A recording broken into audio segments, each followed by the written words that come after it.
Voltamos com a nossa cobertura especial sobre a invasão russa à Ucrânia. Neste momento, nós vamos mostrar as primeiras imagens de tanques russos transitando pelo território da Ucrânia.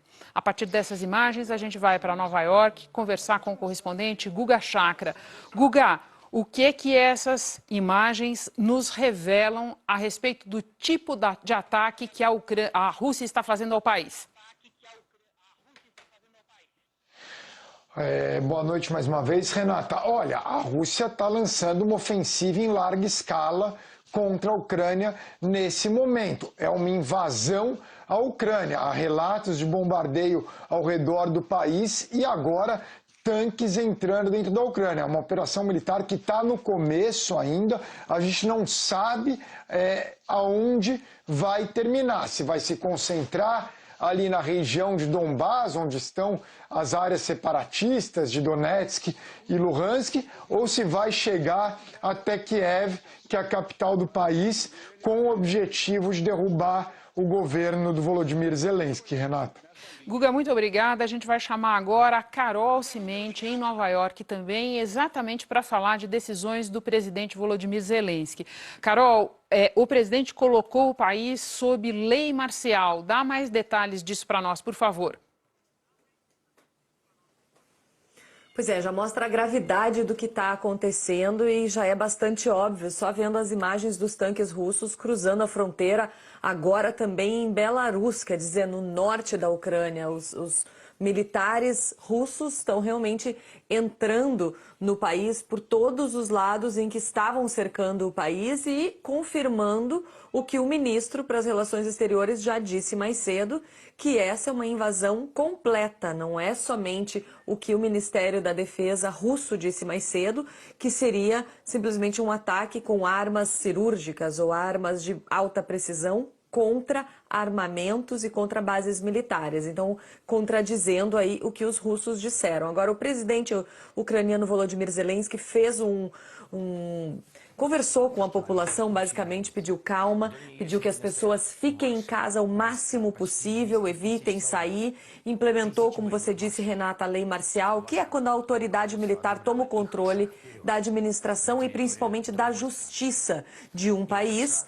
E ele disse também que tinha conversado com o presidente americano Joe Biden, né? Ele inclusive disse que os Estados Unidos já começaram a unir o apoio internacional para a Ucrânia. Agora, vindo do presidente americano Joe Biden, o que ele disse em um comunicado depois de conversar com o presidente Zelensky? Ele falou que o presidente Zelensky ligou para ele, que eles tinham recém terminado de conversar e que, obviamente, Joe Biden condena esse ataque injustificado e não provocado das forças militares russas contra a Ucrânia e depois falou que detalhou rapidamente para o presidente ucraniano todos os passos que estão sendo tomados pela comunidade internacional para condenar a Rússia, incluindo o que foi falado no Conselho de Segurança das Nações Unidas hoje. A gente até já falou sobre isso mais cedo, enquanto o Conselho de Segurança das Nações Unidas acontecia.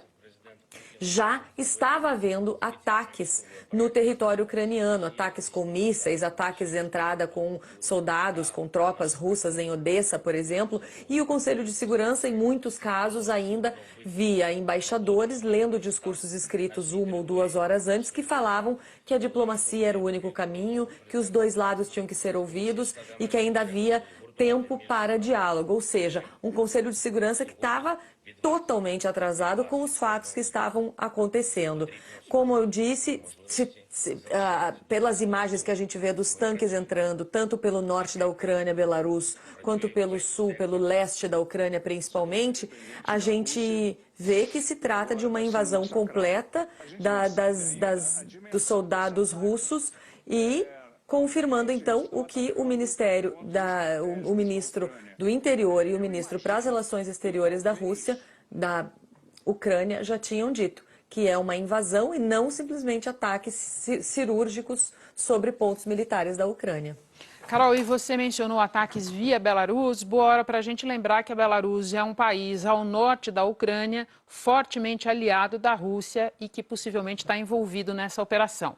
Muito obrigada, Carol. Agora a gente vai para Lisboa, vamos chamar o correspondente Leonardo Monteiro. Ele tem novidades para nós também. Léo, primeiras horas da manhã aí na Europa e nós já tivemos repercussões do premier britânico Boris Johnson e da presidente da Comissão Europeia, Ursula von der Leyen. É isso, Renata. A União Europeia diz que vai responsabilizar Moscou pelo que a chefe da Comissão Europeia, Ursula von der Leyen, diz ter sido um ataque injustificado à Ucrânia. Nessas horas sombrias, nossos pensamentos estão com a Ucrânia, com os homens, mulheres e crianças inocentes enquanto enfrentam esse ataque não justificado e temem por suas vidas, afirmou a von der Leyen pela rede social Twitter. Vamos responsabilizar o Kremlin, acrescentou ela. Agora, Renata, primeiras horas da manhã aqui na Europa e os líderes do bloco, os líderes da União Europeia, vão realizar, obviamente, uma cúpula de emergência na sede do bloco em Bruxelas ainda nesta quinta-feira. O Boris Johnson, primeiro-ministro do Reino Unido, também já reagiu a esse ataque, disse também numa rede social que está chocado com os terríveis acontecimentos na Ucrânia, que já falou com o presidente Volodymyr Zelensky para discutir os próximos passos. Segundo Boris Johnson, o presidente Putin escolheu um caminho de derramamento de sangue e destruição ao lançar este ataque não justificado à Ucrânia. Segundo Boris Johnson, o Reino Unido e os aliados do Reino Unido vão responder de forma decisiva. Primeiras horas da manhã aqui na Europa e, aos poucos, as reações dos líderes europeus em relação a esse ataque da Rússia à Ucrânia nessa madrugada. Renata. Léo, e um novo desdobramento que nós tivemos foi um comunicado das Forças Armadas russas dizendo que não tem como alvo nenhuma cidade ucraniana a despeito das imagens que nós estamos vendo. Pois é um comunicado que chega agora, os militares russos divulgaram essa nota agora há pouco, alegando que não tinham como alvo cidades ucranianas, enquanto equipes de jornalistas e outros moradores relatam explosões em todo o país. Segundo a nota, Renata, as Forças Armadas russas não estão lançando mísseis ou ataques de artilharia nas cidades da Ucrânia. Armas de alta precisão destroem a infraestrutura militar, aeródromos militares, aviação, instalações de defesa aérea das Forças Armadas da Ucrânia, diz o comunicado. Segundo eles, a população civil não está em risco. Mas como a gente vê nas imagens e também nos relatos, várias pessoas, equipes no terreno, dizem que presenciaram, ouviram, relatam explosões na Ucrânia e ali na região de Donbass, onde Putin anunciou aquela operação militar especial nas primeiras horas dessa quinta-feira. Renata. Léo, obrigada, bom trabalho para você aí. Bom, na economia, a gente tem novidades já desta quinta-feira. O preço do barril do petróleo tipo Brent, referência internacional, já passa dos $100 no mercado futuro. Esse valor é o maior em 7 anos. Na Ásia, as bolsas abriram já com quedas. Em Hong Kong, o índice despenca mais de 3%. As bolsas do Japão e da China caem 2%. Os contratos futuros das bolsas americanas também operam em queda acima de 2% e na Europa já temos queda de 3%. A gente vai voltar mais uma vez para Nova York porque eu tenho uma pergunta para o Guga Chakra. Guga, quando você olha o quadro maior e vê o que está acontecendo nesse momento na Ucrânia, que momento histórico é esse da invasão russa?